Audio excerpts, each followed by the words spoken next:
Welcome to the Racing Nuggets podcast. I'm PJ Noodleman, joined by my co-host from the Midwest Racing Connection, Mr. Dan Plan. Hello, Dan. Hello, good to be back again. Good to have you here and good to have our guest. Many people know him from the Rockford Speedway. He now lives down in Florida. Please welcome to the Racing Nuggets podcast, Alex Papini. Hey, Alex. How's it going, guys? We are excited to have you here with us. You are a very rich story. And he laughs. But you're a really great story. And I wanted to get you on here just to sort of start. Let's start at the start. How did you get into racing?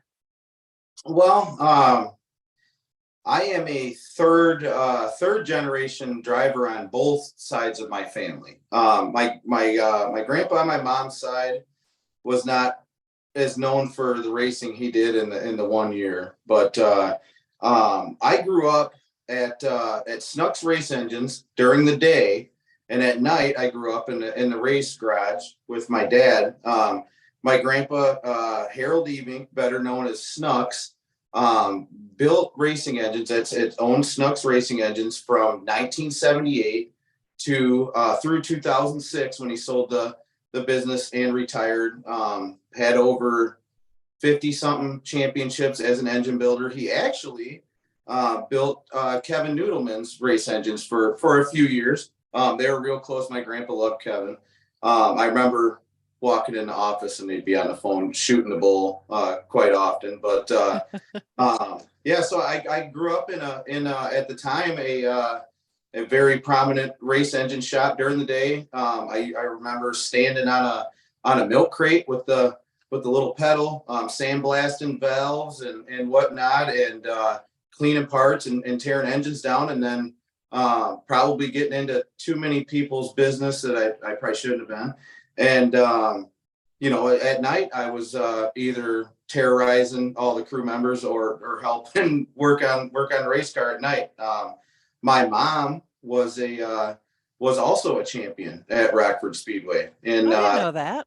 Yeah, in 1982, my mom won the women's division championship at Rockford, and it was a one and done deal. She raced 1 year and won the championship, and she was done. So we finally unearthed the video of that here not too long ago, and she embarrassed the rest of those girls. It wasn't even a fight. That's awesome. Rockford called that the winged women class or something like that. Yeah, I'm not sure if when she ran it, if it was called powder puff, or whatnot back in the early 80s, but eventually it was the winged women on wheels division, and they had like the sprint car type of wings on them and whatever, and people used to say they were for so the girls didn't spin out, but yeah.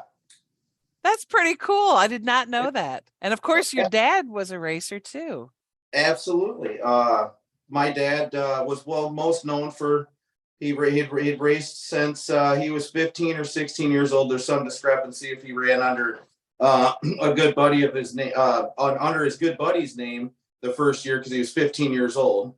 And wasn't old enough to race, but it's somewhere between 77 and obviously he passed away in 01. He was most known for obviously racing at Rockford, but growing up, I grew up in my recollection. I remember just as much being at Jefferson Speedway as I did being at Rockford. And most of my memories are from Rockford, but in 1995 or so, the mid-season of 94, my dad had decided to make the journey up to Jefferson. And I spent a lot of afternoons riding in that white cube van up Highway 26. And man, my dad kicked them guys' asses for a couple years up there. I think it was maybe Rick Nelson, Randy Nottestead. I'm probably missing a few guys' names that were hot shoes back then, but I don't know, in the early 90s, late 80s, my dad won a lot of races at Rockford, but I don't think he really had the equipment to ever pull off a Rockford championship to where Jefferson, I feel like at that time with the rules and the guys that were competing, it was a little bit more of a modest field. And I think he finished second in points his first year there. Won 2 track championships, the Wisconsin State Championship in 1997, which I would have been 8 years old. So I was old enough to remember a lot of that stuff. And yeah, many people these days probably don't realize that I grew up just as much at Jefferson as I did at Rockford. And this would have been not that it changed much, but the old Jefferson track before it was repaved. And back then in those days, especially in 3 and 4, guys wouldn't get real down real low, even passing a guy. And for whatever reason, my dad would have that car working. He'd come off of turn 2 on the bottom and he'd go into 3, 4 car widths off the guy, pass 2 cars. And I had a lot of fun watching my dad race Jefferson when I was a kid. He had his success there. And then in the late 90s, 1998, he came back to Rockford on a partial schedule. And 1999, he was the Bud Big Six Championship. That was a Budweiser deal.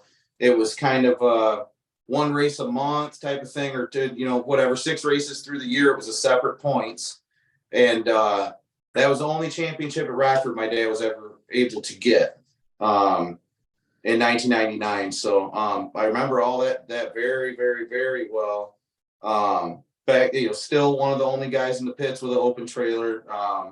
I wouldn't say extremely underfunded, but it was not an operation some of the guys by then, had. He won the four Bahama Bracket Nationals championships at Rockford in 95, 97, 98, 99. I remember at least the last 3 of those very, very, very well.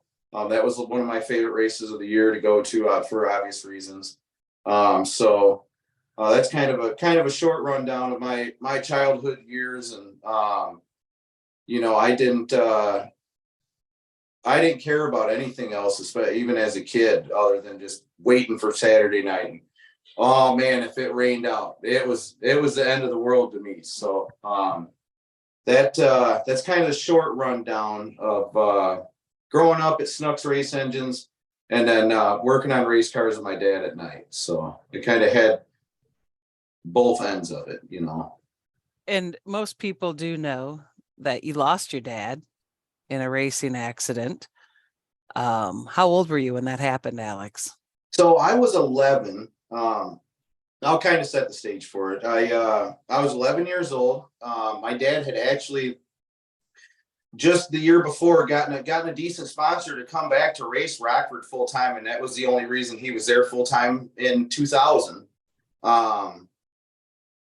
At that time, Rockford had just started allowing the Fab Stub late models race in the limited lates. It was, I think, lacrosse held out quite a bit longer, but they used to be the old stock clip Camaro stub cars with the big springs. And Rockford had just started allowing, maybe there was 2 or 3 cars. I believe Ricky Bilderback, Dennis Miller, and Wilberg were 3 of the only Fab Stub cars there in 2000. And man, it stood out. I feel like in 2000, he won 2 features, but maybe 7th in points. I think he got kicked out 1 week, so maybe should have been closer to 5th in points. But really struggled in 2000 as far as, his expectations. And then in 01, the sponsor he had decided to buck up and built a brand new car. They went to Lebanon, Missouri to test that March, which was way out of our, thoughts at that time. So he had resources he'd never had before. Ironically, Greg McCarrans was running I think I-44 in Lebanon at that time. I believe that's the last time he got to see my dad. But anyways, in March they went and tested there, and that would have been, to me, that was my dad's lost chance at a championship. He finally had what all these other guys had, and had the backing if something happened to fix it, or to fix an engine, or get another one, or the sky was kind of the limit. And that weekend, it was actually what would be Spring Classic now. It was the season opener for the limited late models. Back then, the Spring Classic was supers, but April 1st, 2001, I had gotten in trouble in school that week. So I was grounded, and the only thing they could take away from me was going to the racetrack. So I was supposed to be grounded from going to the track. So I was with my mom, and she brought me down to the fence to talk to my dad, because he was pitted in the old Joe Shear pit slab. It used to have a 36 engraved on it, where the old fence used to be on the edge of the pits there. Talked to him at the fence. He had qualified good. Still kind of working the bugs out of that new car. And the last thing he ever said to me was, because my parents were divorced at the time, and I lived with my dad. It was just me and him in a house about this big, and with a 6-car garage behind it. So the last thing he told me was I had a lot of laundry to put away when I got home. So we talked to him there at the fence, and he didn't know it, but we left there, and my uncle, my mom's brother, Kelly, had just built a new house up on the hill across from the track on Torque Drive. And that was before kind of some of the development there, where there was a 2-story. He had a deck off his kitchen, and there was a deck off of his bedroom on the 2nd story. Well, I basically probably made my mom take me up there, because I could see about 70% of the racetrack from that deck up there. And she, in her mind, is thinking, well, Al's not going to be pissed at me because he's not at the track. He's supposed to be grounded. So went up there and watched the heat races and stuff, and the trophy dash. Actually, the day my dad passed away, he was black flagged in the trophy dash for rough driving. And so it's kind of fitting. So we watched. I was probably by myself up there on the deck. I could see from entering turn 3 off of 4 down the front straightaway, and I would lose them off of turn 2 again. So I could see 3/4 of the track. And I watched the whole thing happen from up there. I couldn't really see, as everyone said, the car kind of veered down and went through the infield, and not even an argument that it was probably the hardest hit ever at Rockford. There's no other way you could hit the wall harder than that. And I saw the hit, and I came running down the stairs, and we drove across the street to the basically straight to the pit gate entrance. And at that time, I was really mad for a while. There was a few officials, I won't name them because I'm still friends with them, they know who they are, told me he was alert and talking to officials, which wasn't the case, but who knows what was going over the track radio at that time. And they said, well, they're going to fly him to Rockford Memorial Hospital. So we got in the car and started hauling ass to the hospital. And it was the eeriest thing ever. I remember it like it was yesterday. The helicopter passed us with him in it. And,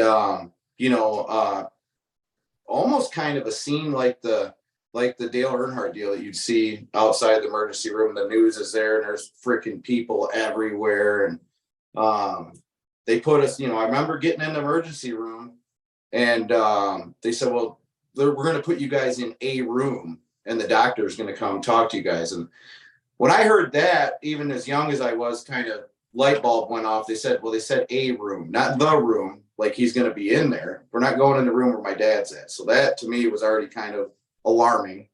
That didn't seem right. And from what I remember, the doctor came in, kind of started explaining. And at that time, from what they knew, the doctor said that, Al died on impact with the wall. And, everybody obviously broke down from then on. And it wasn't until I think that happened Sunday. I believe Tuesday we were at the funeral home making arrangements, and the coroner had called my grandma, and that's when they said it was a massive heart attack. So, wow. yeah, Alex, how old were you? I was 11 at that time.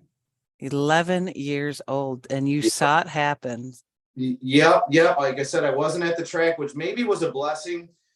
I do have the video now, and I have watched it, and you could see him pull him out of the car, and they were doing chest compressions on the damn stretcher all the way to the ambulance. Then the helicopter lands, and they do chest compressions all the way from the ambulance to the helicopter. Maybe it was a blessing I didn't have to see any of that. The fact that I wasn't there, but I did see the wreck, and I remember that. like it was yesterday. The vision of, you know, and at that time, I'm just thinking, God damn, all the work we put into this thing and how everything was perfect on this, because money wasn't an object, and we'd never had that before in that garage. So at that time, that's what hit me was, oh no, this thing's destroyed. I never thought in a million years. My dad was the toughest SOB I'd ever met, and I never thought in a million years that something could happen to him, you know. So Yeah. after that day, I wanted to say it that Jack Geary, I know he was on your show here recently. That man was so good to me after that happened. I can't even explain. For whatever reason, being that age, I don't know why, but I had two things stuck in my head. I wanted to see the wall and see the track where it happened at, and I wanted to see the car, which was impounded. Behind turns 1 and 2, there's some buildings back there. Anybody that's been to Rockford before knows what I'm talking about. It was door R, where the car was. The doors were numbered by letter, whatever. And George Chabrowski, who was a ARCO veteran and very, very good friends with my dad, came down as soon as the news came out. And he took me to the track. Jack Deary snuck us around the back, past the media, because the place was swarmed with media all week, and got us in, and we went out on the track. We went back and looked at the car, and George and Jack actually helped me lift me in the car, and I got my dad's gloves and his goggles and his helmet, which is right there. Wow. Yeah, so it's pretty heavy duty shit for a kid that age. And like I said, my dad was my whole world. He was my hero. I lived with him. But I just wanted to make sure I didn't forget to say that Jack Deary has always been so good to me. I know I sent you a message after he was on your show, and he's just a great dude. And I honestly can't wait to see him this year when we get up there. So That's cool that he was there for you like that. Alex, yeah. how did you cope with that though? I mean, my goodness, 11 years old. And I mean, that's not something that you just snap your fingers and get over. Yeah, I was pretty messed up. I had great grandparents on both sides. My grandpa Snooks, the engine builder, my grandma, her and I were very, very close. My grandma Mabel, and at the time, my mom was dating, and I don't think they were engaged yet, but she was dating Bobby Gutnack, who was a longtime mid-am racer. Well, he had already, I think, told me the story that he lost his dad at a young age, and it was pretty traumatic. I believe he actually carried his dad out of the basement. It was a pretty heavy duty deal too. So he came down right when it happened. And I remember him telling me, I don't want to be your dad. I just want to be your friend. Well, here we are 22 years later, and he's still my friend. Bobby's Wow. good to me. He helped me a lot through all that. And then obviously getting into my teenage years, I started making some of my own connections with people that were great to me that kind of helped fill that void a little bit of, I was in the garage every night. It was, you got to go in the house and finish your damn schoolwork, make sure you get your homework done, and then you can come out in the garage. Well, we had moved to Clinton, Wisconsin, my mom and Bobby and I, for 2 years, maybe, which it was cool. I still have friends from there. It was a really cool little town, but there wasn't a race car within, 50 miles, 100 miles as far as I was concerned. So eventually I did make some serious connections with guys. Matt Berger being one of them. 3 years later, asked me to come be on his pit crew when I was finally old enough to get in the pits. And he still is like a second dad to me. Matt Berger is, and I'll always be grateful for that. He's always been there for me. There's no way I could have got through it on my own. Not that I guess there's a certain way to get through it, but I was struggling pretty bad as far as not having that person there to just kind of, get on my ass, like I needed. So I had several father figures. My grandpa Snooks had told me several times that I was more like a son to him. than a grandson. We were very, very, very close. So I had a pretty good group of people around me to help keep me in line and keep me going. You feel like you have fully come to acceptance of it all and kind of dealt with any demons that might be remaining for you? Or are you still kind of struggling with some of that yet? Well, I've had a couple people that I trust their opinion say that Ricky Bilderback told me once that, I've been out there with you and you race with a chip on your shoulder. Not that that's a bad thing because you're determined and whatnot, but I feel like I kind of dealt with it through racing. That helped me just being there. I've listened to the I don't know if it was a podcast or what it was with Dale Jr.'s first time back to Daytona after losing his dad there. And he said that July 4th when he had won the Pepsi 400 or whatever, he kind of made peace with the track. Well, it took me a number of years as a race car driver to do it, but I finally did it. And on the day my dad passed away, April 1st, from then on out, I'm not much of a cemetery person. It just kind of gets me going there. So I've been there a number of times. I know exactly where it's at. Actually, since I've lived here, I've FaceTimed people that were trying to find my dad's grave. I've walked them right to it. I know where it's at. But April 1st of any year, you would catch me sitting on the wall at Rockford Speedway in turns 1 or 2. It didn't matter what day it was of the week. I never had to ask to go. I let myself in. They knew the drill. Greg McCarr and Susan and David and everyone there was always really good to me about that. But I don't know that I've obviously come to terms with it, but I don't know that something like that, as close as we were, that you really ever get over it per se. Yeah. Yeah. So, I still have my moments, that's for sure, but definitely as years go by, it's just not quite as tough at times, so. Mm-hmm. What age were you when you started racing? So I started racing when I was 16 years old. So this was back in the Stone Age in 2006. You had to be 16 years old to drive a race car. And that still chaps my ass every time I see these 12-year-old kids in late models. Damn it.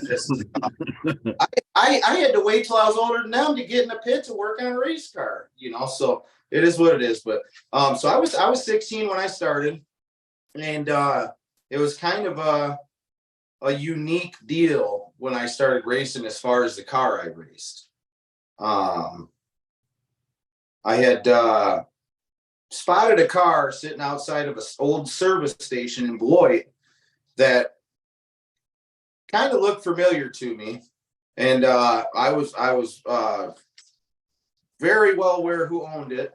And I got a hold of Leonard Reimer. I said, is that old car sitting out there still the car that my dad used to drive for Bill Leindecker in Kalamazoo at the Enduros?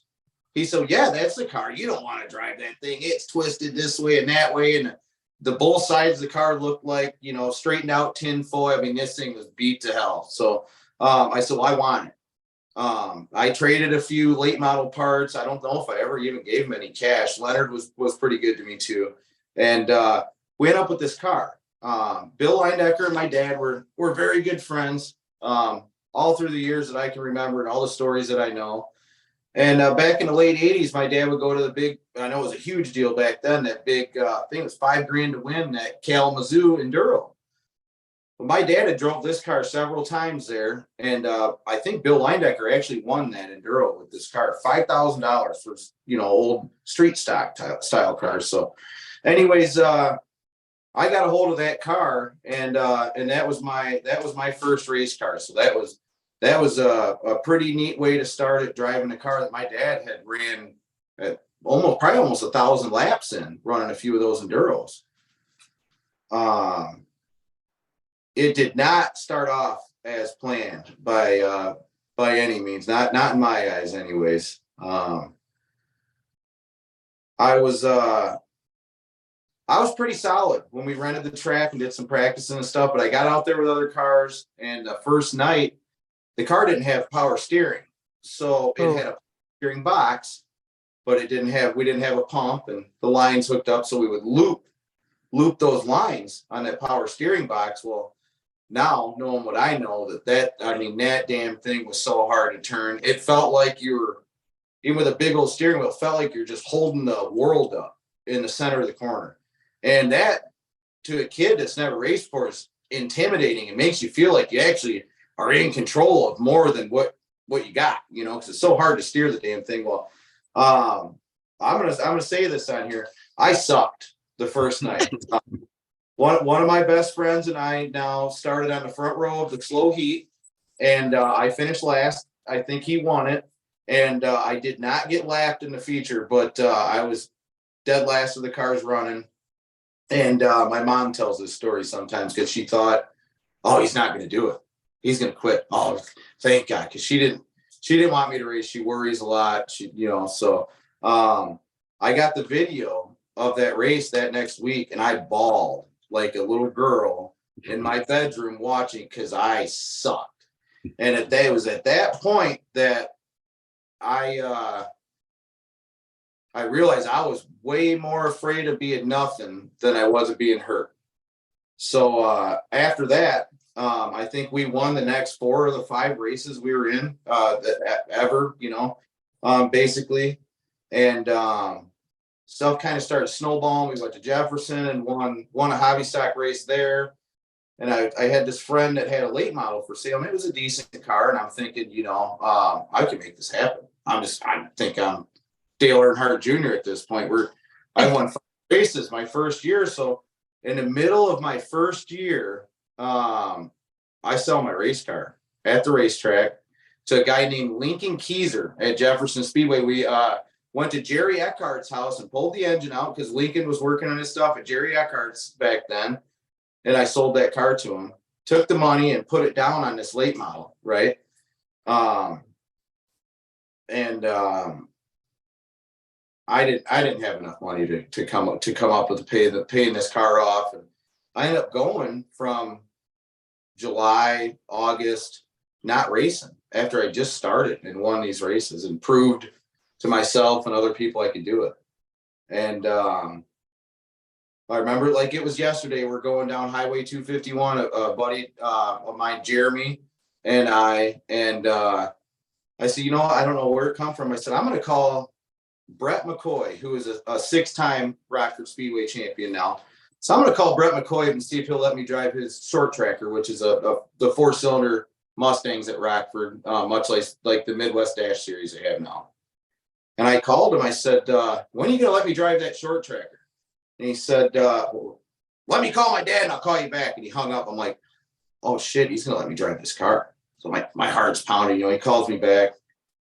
Bring your seat up here on Wednesday and we'll get you fit in the car and stuff, So I drove that 4 races at the end of the year. Probably needed a little bit more experience. I was fast. We were fast, fast, but made some bad decisions and didn't really tear anything up, but probably should have won a race and gave that away, just being a little too aggressive and not using that enough.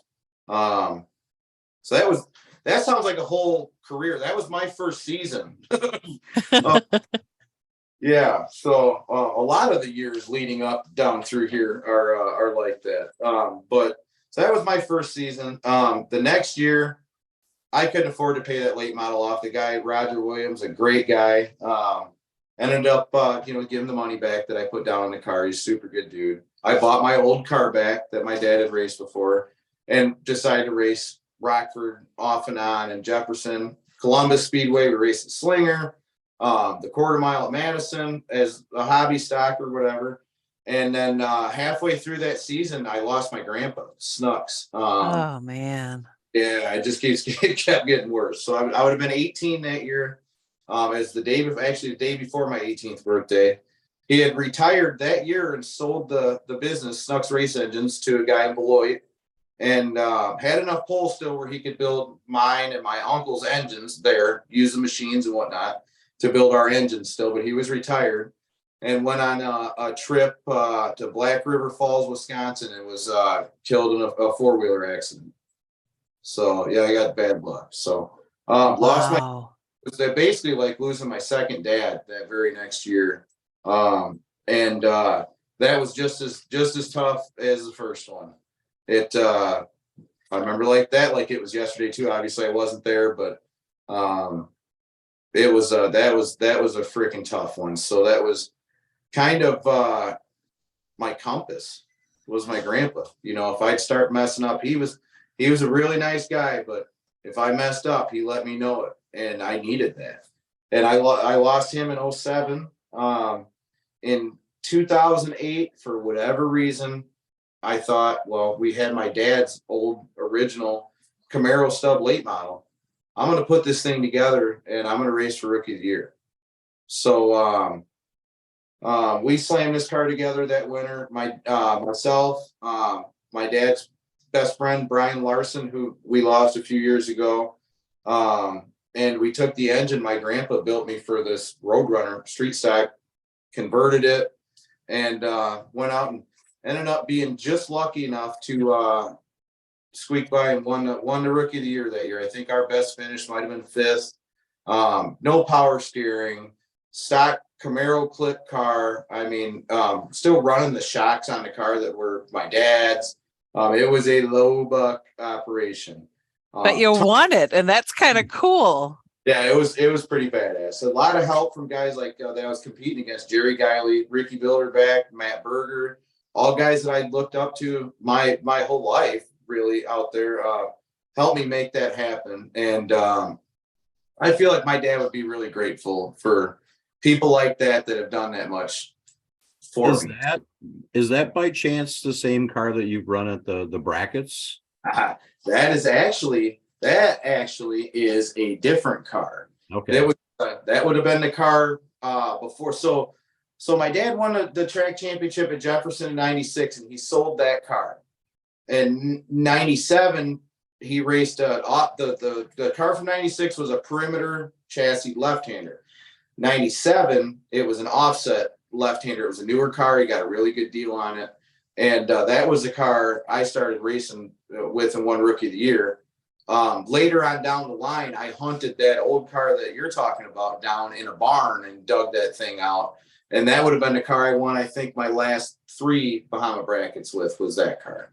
All right. Yeah. So I was lucky enough. I drove 3 cars that my dad drove. So that's cool. That's pretty freaking cool. Yeah. Yeah. It wasn't easy making any of it happen with any of the 3 of them, but we made it happen. I was also interested by you bringing up Chabrowski too, because I'm probably around the same age as George, but I have my little Chabrowski shrine here. I grew up watching his dad, and I got a couple of Dan's. When Dan passed away, the kids got the really good trophies, but his wife invited me over to the house, and I had a pickup truck full of Dan's old trophies that I got to bring home. So I donated them to some people. I gave one to Leo's bar. He won a Leo's special at the Dells one year, so I brought that trophy back down to Leo's bar, and there's a couple of them in the pavilion at La Crosse. So that's cool, that was Dan. cool. I never knew that. Yeah, that is very cool. The whole box in the front cab of my truck was full of trophies when I came home that day. So that's a problem to have. Yeah. Wow. Yeah, George and my dad were super tight. I remember my mom telling me that the first time she ever saw my dad cry was after George had his wreck at Kaukauna, and they went and stayed up there at the hospital for 2 weeks or whatever. And yeah, those two were very, very close. Back in the late 80s, they had a deal called the Winston Northern Nationals, or the NASCAR Northern Series. And my parents had stayed with George at his house with the race car in George's garage. And my dad woke up the first morning they were there. George has got the car unloaded, ripped apart, A-frames off, spring shocks off. My dad's like, losing his mind from the story I'd heard. And George said, "You're going to be just fine." We went out and won the feature at Elko that night. The next night they went to Shakopee or Raceway Park, And he got fast time there, I think, and finished second. So it ended up working out pretty good listening to George. Growing up, they were close enough. I called him Uncle George. That's what I called George Chabrowski. Yep. So I had a George Szaboski shirt. I gave it to Greg McCarnes for his birthday. That's where my stuff went too. You know, and this is no bullshit. I'd be so broke sometimes trying to get in the pits at Rockford. I didn't have the $35 for the pit pass, and I'd give him a George Chabrowski hat, and he'd give me $35, and I'd get in the damn pit. That's how that went. I'm not lying. So that's awesome. Yeah. John, that was Greg's favorite race car driver was George Chabrowski. Yes. Yep. Alex, you have had a hell of a career before your career even really got going. Yeah, it seems guys have told me before that some seasons in my racing career are like a whole career of someone else's career. So, yeah, 2008, we won the Rookie of the Year in my dad's car. 2009 and 2010, I had bought a chassis, a left-hander chassis from Tim Sargent, and he helped me a ton. He's always helped me a ton. Tim took me under his wing long before that. And to be honest with you, the car was probably faster than what I needed at that time. I tore a lot of shit up. Just over anxious. I wanted to win so bad. I did no bad intentions of doing anything. Just wanted to win so damn bad. And we wrecked a lot of stuff in 2009 and 2010. And this is kind of where it ended up taking a turn. In 2010, we still have separate opinions of it now, even though we're friends. But Kyle Shearer and I were banging doors down the back straightaway in the heat race at Rockford at some point in time in 2010. I think it was May. And anyways, I ended up in the point. I mean, smoked the point head on. Never even got my foot on the brakes. Destroyed my car. I was obviously concussed. Did something that I'm famous for that night and said stuff I shouldn't have on social media, even though Greg told me to make sure I stayed off of it. And for things I said, Greg McCarnes kicked me out of the late model division for the rest of that year and the next year at Rockford. Wow. So here I come back, and this was where I learned like racecraft. I came back to the Roadrunner division because that's what I was allowed to race. The only other thing I knew how to do on my own and set up, and knew some tricks and whatnot. So we raced the Roadrunner division at Rockford in 2011. And that's what taught me to be able to race. You got to race these guys every week, you know? So if you got to take a third or a fourth or a fifth, you know, for points and whatnot, that taught me how to race weekly with guys. And I credit Greg for that. He was teaching me stuff back then that I didn't even know he was teaching me until I got older. And there was times I hated him. I was so mad at Greg sometimes. Now I think back and like, you know, God, he taught me so much and I had no idea, you know. That day with the week after the Kyle Shearer thing, he sent me a text message. He said, be here at 3:00. I'll be sitting in section H or whatever. And I get there and he's in row 15 or whatever. I go up and sit next to him in the stands. And he just told me, he's like, dude, what you said, I can't let you back on the track, you know, whatever. And that was one of the saddest days of my life, hearing that I couldn't race a late model the rest of that year and probably the next year. But the lessons and things I learned about racecraft and how to race guys and how to race guys every week. We ended up winning the Roadrunner Championship at Rockford in 2011. And that was a big learning curve for me. Just figuring out how to do it right, you know. I love that you found a way to persevere anyway, you know. Anyways, I learned a lot that year in 2011. 2012, we came back as a late model on a limited schedule because we did not have the funding to run the whole year. Got some top fives and some big races. Top five at short track and a big 8, 108 lapper. And kind of took what I learned in 2011 to 2012 into the late models and just racing people the right way, only taking chances when I needed to. and whatnot. And we ended up winning our first Bahama brackets in 2012. And that was at the time then that I felt like I finally made my peace with the racetrack. We had this love-hate relationship. I felt like most of it was probably on me, but I felt like I made my peace with the track. That was my dad's race. He had won it 4 times. And the fact that we could come in there, and it takes a lot more than just having a fast race car to win that race. You got to know what you're doing. You got to have a feel for the clock, to not break out and whatnot. So we won that in 12.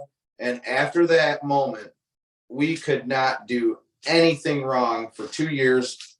We showed up in 2013 and won my first actual late model race at Rockford and at the 2013 Spring Classic, which was be the 10-year anniversary of that now, this year. And I think we won 5 out of the first 6 features through the season. Just totally dominated the whole year, won that championship, dominated the next year. I mean, we won six features in a row at one point. The one year we had 12 feature wins at between Rockford and the end of the year specials at Jefferson and stuff. And it was quite a feat for a guy that had cords ran from the house to the shop because the electricity was shut off in the shop. And racing, trying to race and not paying utility bills to buy tires. Lights were getting shut off. The gas was getting shut off. I raced beyond my means for a lot of years, and I honestly am still paying for it.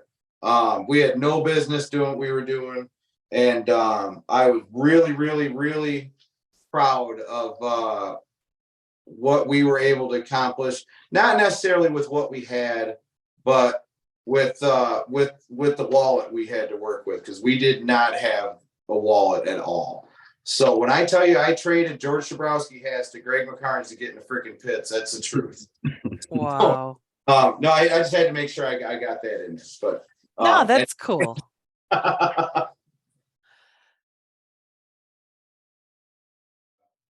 the deal on the front straightaway in 2015. I know you're kind of wanting to touch on that.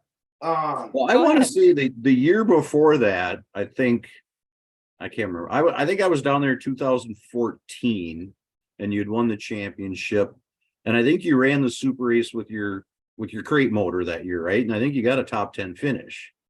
We were actually running 6th with like 30 laps to go, and the rear end grenaded on us. But yes, we were about 150-ish horsepower short and running right with them guys. Yes, we were. Yeah.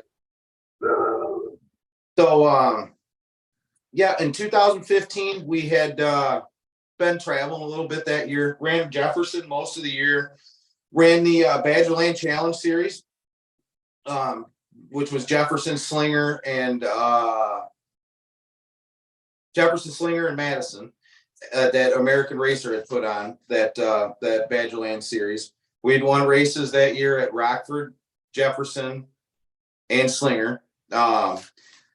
I believe we raced 15 weeks at Jefferson that year and used 12 different trucks to tow the trailer there. Just whoever would borrow us a tow vehicle to get to the. We're in rough shape, man. Nobody realizes what we went through just to get. Rockford was 2 blocks away. We could swing that, but and you can hear stories from people about what my stuff looked like pulling through the pit gate sometimes. I mean, the hitch of the trailer, it's just dragging the truck or dragging the ground. So anyways, we traveled quite a bit in 15. And with the help of many family members and sponsors and crew people, we were able to put together a super late model effort for Rockford at short track, And like I said, we had no business even racing late models at that time. And we were able to set fast time with basically a Rockford legal late model with the super lates. And that was a huge honor. A lot of the big dogs were there. Ty was actually there racing for Lisa Thomas the motorsports car, whoever the hell owned it back then, whatever. It had just gotten a 71 put on it. But anyways, I think he got tore up in practice, blew an oil line or something. But that was a big deal for us to have fast time. That's something nobody talks about. That day we were fast qualifier. And I'm not very good at rolling those dice. So we started 15th and we got to third. And, you know, the internet will believe what they want to, but I did not purposely wreck my own equipment. And we've raced plenty of times since then, and we hope to race again real soon. So that was a very, very, very hard winter on me after that happened. Basically lost everything. Had no help. Almost lost the car. Ended up basically hanging it up. We went to Hawaii and got married the next year.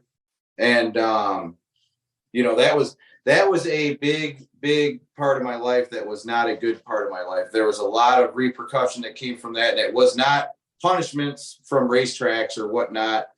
That was really hard on me. And I feel like when someone has an issue with Alex Papini, they just revert to this monster truck deal. Right. And, I embrace it now. I'll laugh it off and whatnot. That was a pretty big deal. I was actually still am close with Brian Johnson Jr. and that was his dad that incident was with. His dad was always a good dude to me. He was, I don't know what you call it, like the head custodian of the Harlem School District where I went to school. Well, I was always in trouble, so they put me out in the hallway. And when he would walk by, yeah, we'd shoot the shit about how it was going that week with Brian, his son, racing. And he was always a really good dude to me. And like I said, the internet will believe what they want to, but I by no means meant to happen what happened. So I just want to what did happen, what from your perspective, what happened? So we come up on Brian to lap him and he didn't move. And I spun out. I don't know if we had a brake caliper locked up or what happened, but as soon as I got to the bottom, it just snapped. We come in the pits to check the car out, and obviously I'm pissed that he didn't move to the bottom like he should have, which it's not his fault I spun out, but I was just mad he didn't move to the bottom. And having the Papini temper, I was seeing red when I pulled back on the track. Because that doesn't show that on the video. We pulled off the track and checked the car out and pulled back on the track. I gave him the bird or whatever, you know, and he swerved at me. When he swerved at me, that's when I lost it. And I meant to just spin him out. So I went to turn left to just spin him out. We're going caution speed. Well, I'd never really had experience driving these cars where the tires are hanging out of the quarter panels this far. And as soon as I touched him, the next thing I knew, I was on top of him, and I had to shut the motor off because it was what it basically happened when I went to just spin him out, which is obviously still not the right thing to do. My nose climbed his right rear tire, and when it did that, at the same time, this hillbilly 4-barrel airbox I had put on this car by myself to race with the super lates and put this big 4-barrel on this motor. It had a lot of pressure on it, but the hood was down on the airbox already. You had to force the hood down to get the pins in it as it was, right? Well, as soon as we had hit, it pushed that airbox out and broke the front of it off. And it held the throttle a quarter of the way open. Kevin Rogers, the tech official, stopped the flatbed in the pits, opened the hood and confirmed it was stuck quarter of the way open. And Brian Jr. and I have had this conversation before that there's no question I meant to hit him and spin him out, but by no means did I mean to happen what happened. And like I said, that was really hard on me for a lot of years. 2 years later, in 2017, I won a race at Rockford on trailer race night, which is a big night, in a 22-year-old Pathfinder, a borrowed car. And I still consider that my biggest win in my life because I never thought I was going to win ever again. I thought that it was over. I had lost everything. So, you know what you could have done to help ease some of that was these days you would have just made a t-shirt, right? Yeah, right. Monster truck t-shirt. You'd be living in Hawaii after you got married there. Great digger. Yeah. Oh my gosh. Alex, you are a really great story of redemption. You know, I mean, you have myself in spots where I got to redeem myself is the problem. You know what, though? That's kind of what makes you one of the colorful characters of short track racing. That's part of the reason I wanted to have you on here, too. And what I've admired from afar is, I grew up watching your dad race, reading about him and checker flag racing at Rockford. You never hear all the going behind stuff, getting in trouble and stuff like that. But I'd see him, racing at Rockford, then all of a sudden he's racing at Jefferson. And I think I was actually down there in the mid 90s when he was one of the top guys. And then again, not being from the area, seeing how you raced at Rockford, and then all of a sudden you're racing at Jefferson. So it's a very similar career path. Yeah. Unfortunately, I inherited some of that stuff that made you have to go from track to track. I believe the Track Alliance made a rule that now if you are out of one track, you're out of about 9 tracks. Yeah. So you see that rule. I didn't think they called it the Papini rule, but maybe you can take credit for that. I think they called it that, actually.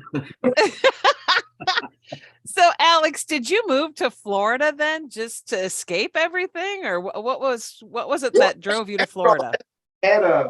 Just to touch on it one more time, we came back.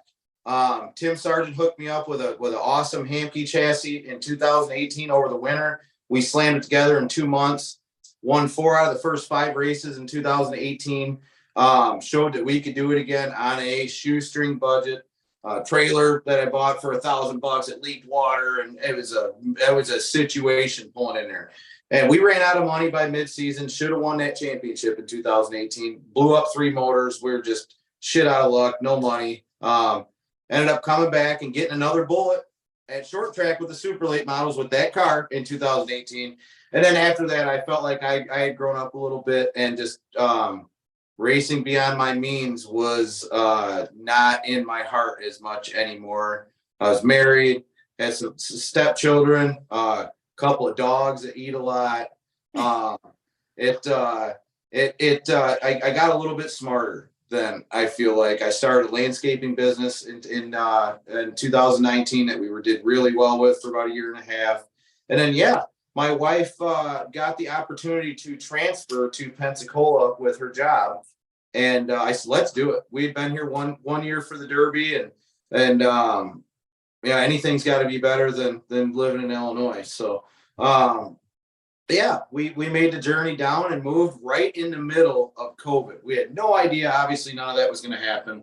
We came down here and made the deal on this house and went to eat with some friends of ours that night here at Beef O'Brady's. And we watched literally the whole country shut down on TV while we were eating after we had worked the deal for this house.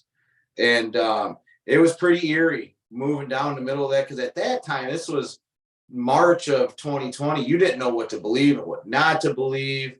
And it was pretty freaky. We had her nursing license and our lease agreement on the dashboard because we had heard they were shutting borders down for states.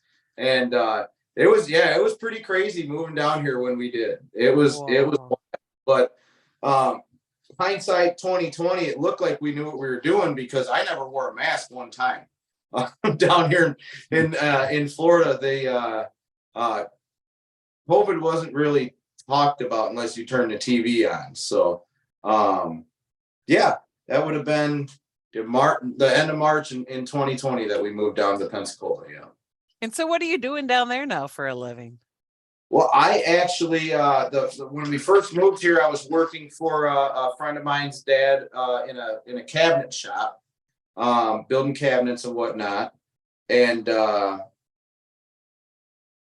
I'm not much of a wood worker. I'm kind of a hack, to be honest with you. And that's why I do better with metal, because if you kind of screw up cutting something, you can always fill it with weld to make it look right when you're building something. With wood, you got to be a lot more precise. So did that for a while. And here just a few years back, or last year, I started a guided fishing venture business, not on a boat, but right from the beach. No seasickness, fraction of the price of charter boats, and little kids, your wife, everybody be happy, because even if Now we always catch fish, but even if you don't catch fish, you're on the beach. So that's actually been going really, really good. We're having a lot of fun with that. I did get to race in 2021 for John Alverson. I raced a modified at Mobile Speedway, which I love that place. 3 times. We probably should have won 2 of them. Just kind of getting used to racing with no fenders was a little bit of an obstacle for me, touching wheels and stuff. But we should have won 2 races at Mobile. Ended up getting a top 3 the one night, which was really neat. I raced a truck for him one night at Five Flags. That was really cool. Very cool opportunity for him to call me on, basically to drive for him. It meant a lot to me. Still a good friend of mine. We talk all the time. He's actually the promoter at Houston Motorsport Park. Yeah. Now the only asphalt track in Texas, short track that's racing. So he's a good guy. Yeah, he's a good dude. Yep. So, but now Rockford is closing. Yes, ma'am. This is the last lap season, and I don't know, man. It seems like we almost need to have a Papini there, don't you think? Well, I feel like it'd only be right, So, after I read that, I had actually gotten a phone call the night before, and I didn't believe it. So, shit's gonna get real in the morning. I'm like, whatever. We've been hearing this for 10 years, And that morning I woke up and it was already. I wake up pretty early. I'm up between 5 and 5:30 every day. By 6 something, it was. I feel like between 6 and 7 in the morning. It was on the internet, and it was just like somebody kicked you right in the nuts. Everything I'd ever known. That was my life. That it wasn't a big part of my life. That was my life, Rockford Speedway, and immediately, I started scrambling and panicking, and I got to get there. I got to make something happen. I got to do something. So about an hour and a half after that press release came out, I sent a text message to a legend and a hero of mine, and I said, "Can I race your car a few times this year?" And he's not much of a text messenger, right? And he said, "Yeah." It was 2 letters, but he sent me the message, right? So after that, we've talked a little bit more and worked some stuff out. We're gonna race Spring Classic here in about a month.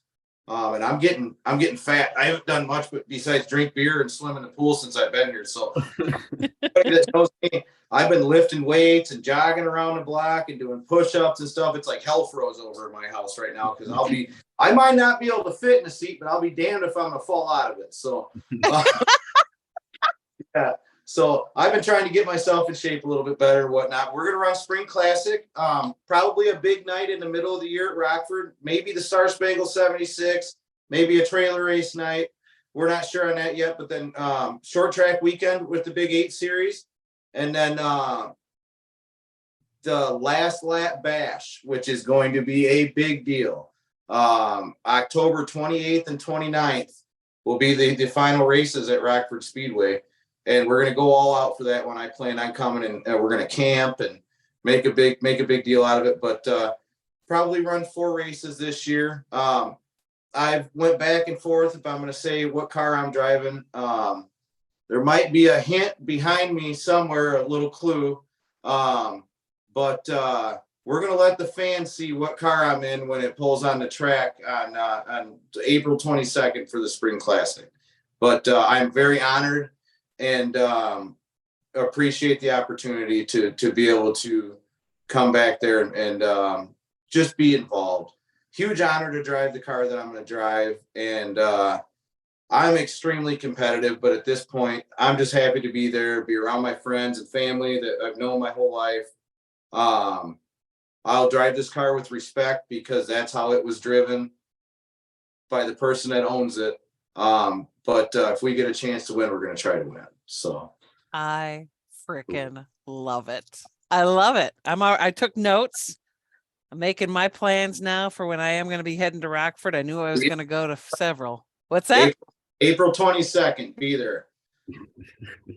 Yeah, indeed. I want to see you again. You're hilarious. Yeah. I love your story. It's man, it reads your whole life, Alex, actually reads like a freaking Hollywood movie, you know? I mean, like that would tell me when we do something crazy when we were younger, and we're not even of drinking age yet at this time. He's like, yeah, in that book they're gonna end up writing about you. This is gonna be in there, you know? So. That's awesome. I can't thank you enough for being willing to come on the Racing Nuggets podcast and to talk about some of the most uncomfortable things of your life and just be real vulnerable in that sense to share that. I really appreciate that.